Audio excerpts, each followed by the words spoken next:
love and longing. So, I hear you had a lot of fun chasing around some big strange boy with that piece of hardware I got you. What do you think? Pretty killy, eh? Molecular rift is one of the greatest kinds of blades for when things absolutely, positively have to die in your face and on a budget. What do you say? Like the sample? I got a run of a dozen more easy for you girls. Javar Alir says with a smile on her face as Jate Barliss walks up to her. A dozen more? The manufacturer runs them off in sets of 13. Javar Alir's boasts and Jate nods. Very well, I will have the set finished. They will be the final purchase I make from you, Javar. Jate says, and Javar pauses for a moment before laughing. Look at you, boss lady has a plan. Oh, tell me, how are those Harkuls gonna pay? Will my weapons be the one carving them up?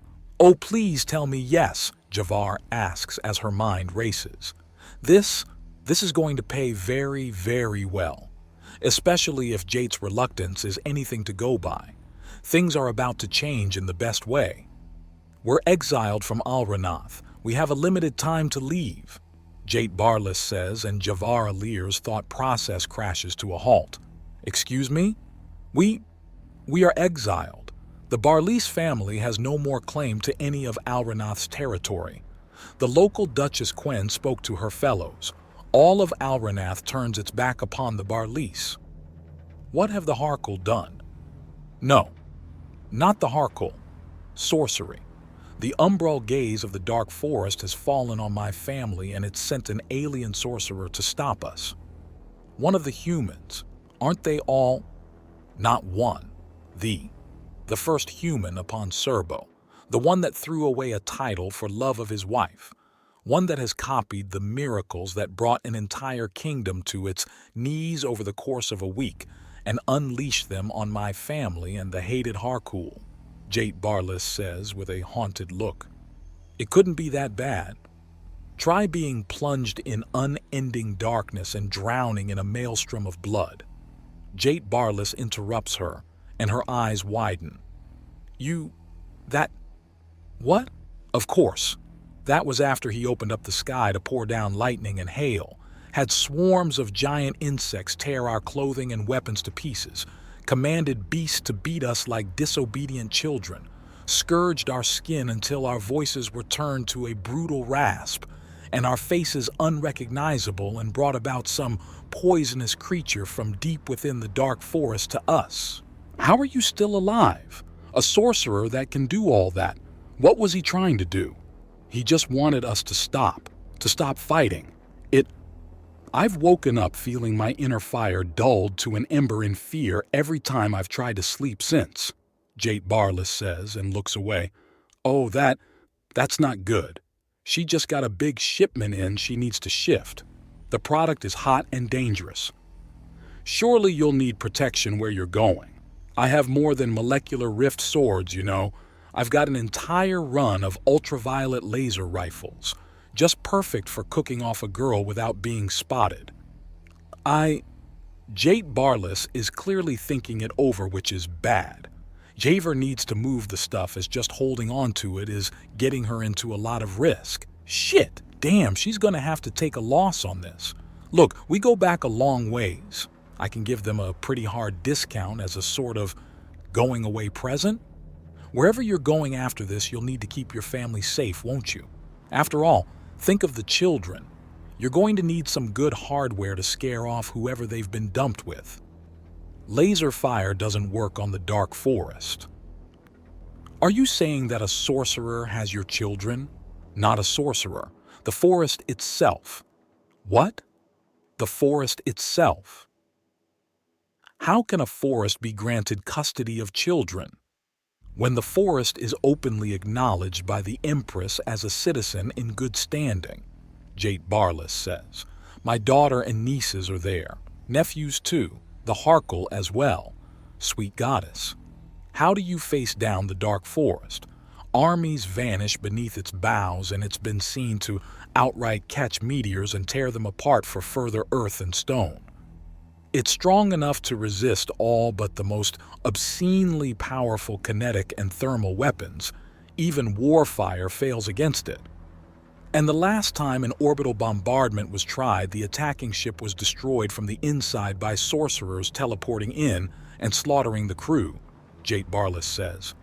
And then the husk of the ship drifted into the forest itself and was literally torn to pieces. Do you know what happened to it? No, and I don't want to.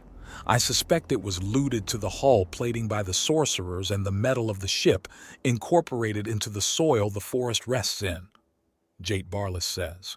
I'm not sure if I can take those new lasers off you, though.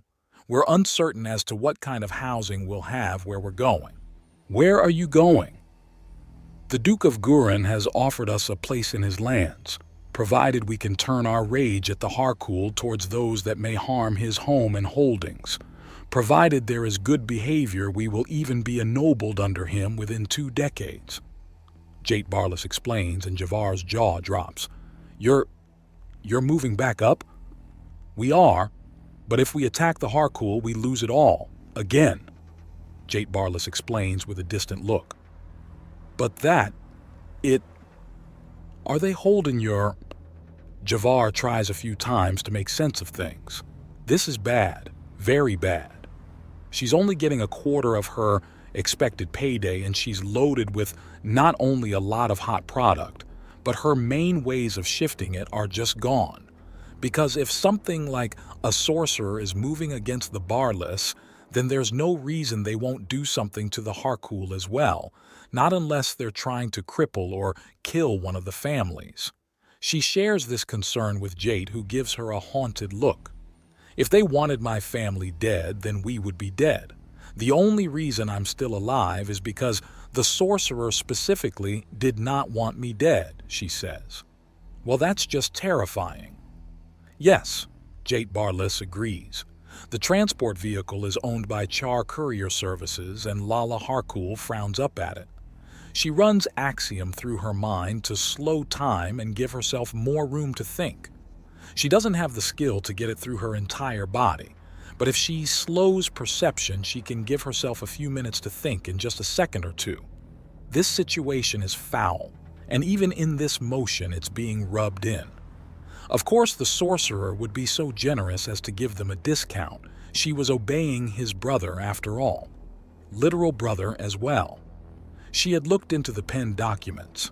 They were being kept out of the casual news cycle, meaning by the time it became a big issue, it would be decades if not centuries old as a proclamation.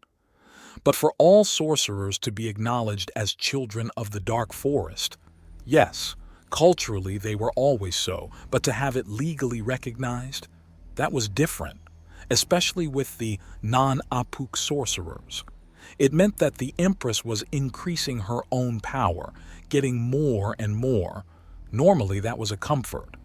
Learning about the dance of politics by seeing a master at work and studying their moves while knowing they were doing so with the interest of protecting you and yours. But this move was as much against her family as it was for Serbo, putting down a potential problem while also strengthening an elusive ally's tie to her.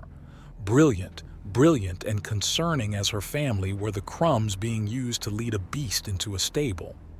How to get out of this? How to survive with the attention of the Empress, the Dark Forest, and the nightmares of the modern day and ancient past? She had been impressed and a little awed to see the actions of the judge as a preteen Apuk stopped an invasion of his home dead and had the women responsible dragged to him in chains for execution. Now that kind of proactive and all-consuming power was in opposition to the Harkul. How do you survive that? When an avalanche threatens to bury you and your home, how do you survive? There is only one way to endure. You have to abandon the knickknacks and possessions in order to rise above the wave of death. Let it go and survive. Not everyone will like this. Some may even throw off the Harkul name in disgust. She may even have to exile a few, but she is the clan matriarch for a reason. She can and will make the hard choices. The bridge behind them is burnt and gone. The path to regain themselves in Alranath is destroyed. To Tyr, to Nodok and its depleted military, to the home of the judge, to a small town that a single child had called a small army of living nightmares to defend. Apparently, there were still entire war machines and their murdered crews buried under the streets. The earth itself opening like a ravenous maw to devour entire lines of modern weapons in a single gulp. A bunker covered in moss and the desiccated and crushed bodies of the command crew in there still. Not to mention the daylight kidnappings of the women at the top, some ripped from their homes, some from public parade, and others hunted down in their places of work. It didn't matter where they were just taken without issue. All on the word of a boy so young that he was to be protected rather than potentially wooed. To say nothing of the terrifying power of an alien whose idea of sorcery was a maelstrom of blood and darkness during the day. She was afraid. She was very afraid for her family. But there was no other way, no other route. If vengeance comes later, then it comes later. If it withers and dies, it withers and dies. What matters is the Harkle. They will find a way to get their children back, but first they need steady footing. I've almost convinced myself. Lala Harkle notes as she returns to a normal time frame. Out of her head, she walks up to see that the vehicle is a drone. That was expected, as is the data chit tucked into a tiny pouch on the back of the driver's seat. She pulls it out and plugs it into the docking area next to the controls. The transport lets out a chime and pings nearby communicators. Her own lets out a little chirp and the vehicle's controls unlock. Confirmed. Welcome customer number 87293, the vehicle says in a pleasant male voice, one that makes her blood go vaguely cold. It was the bone chewer's voice. He was open about the fact he used his own voice in this rental service and courier drone recordings. Even the company-issued communicators had his voice as part of the chimes. Why one of the most rampage-prone sorcerers was so obsessed with the transport and delivery part of the economy was, it clicks. He's hunting. He's keeping track of his customers and competition to keep a lookout for his prey. Every minute of every day he stalks for the Orega girls, just looking to crunch their bodies into another garden of gristle. It also gives him an excuse to be anywhere at any time and it to be nothing but a coincidence, leading his foes into a false sense of security because he's simply everywhere. If they can't tell if his voice is a recording or him in truth, then the guard goes down whether you want it to or not.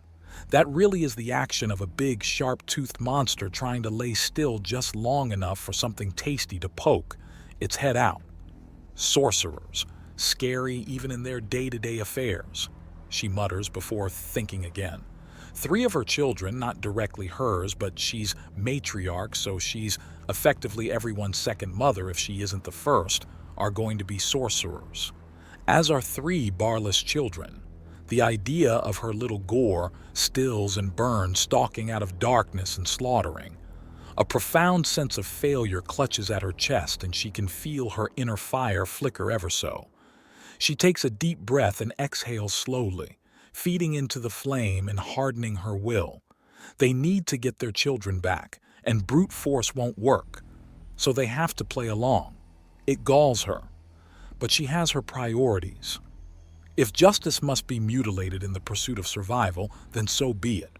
So long as the past is not forgotten, then old debts can be called to account later. Until then, there was a single goal: survive.